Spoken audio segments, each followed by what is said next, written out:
The Chris Hope Foundation got started when I was visiting a family, and there was a teenager who had 2 weeks left of their treatment. They were going home, so I wasn't going to be available to say goodbye to them before they left. So I stopped by, and when I walked into the hospital room, I noticed that the mom was in the corner just crying up a storm, and she was really emotional.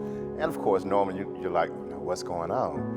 And when she got off the phone, I asked, and her reply was, we're about to lose our home. And I was like, well, why are you finna lose your home? She said, well, we've been here getting treatment for 18 months, and so all the resources we've had, they're all used up. Nobody's able to help us through this one more payment. And I remember asking her, well, how much is your rent? And she said it was $600 and something. And my mind was like, we can help with that. So I said my goodbyes and everything to them. And as I was walking down the hall of the hospital, I was calling a friend and said, look, I got a family here who's about to go home in 2 weeks, but they're about to lose their house. Let's pitch in together and raise some money, and so they can make their mortgage, so they can have a home to go to.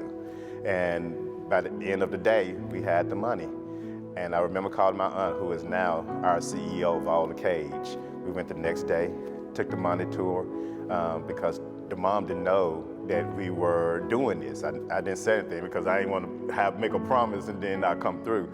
And I remember talking to her and said, look, you told me the situation yesterday, so I gave her some friends, and here, take this, had money in the envelope, take this, make your payment so you can have a home to go to. And I would never forget the emotions that came out on her. She cried and was so appreciative, gave me one of those big grandma hugs, grandma hug you real tight, and she was crying, my aunt was crying, and I'm trying not to cry, but I had to give in. But yeah, so when we left, I was like, you know what?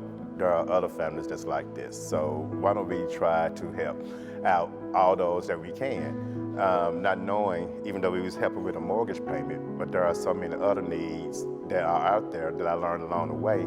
And it just came natural. The support came in, and the vision came in, and had zero knowledge of how to run a nonprofit or anything like that. So I can truly say that this organization is God-driven, because none of this is me. It's all him, and I'm just glad that I was the one selected to run it.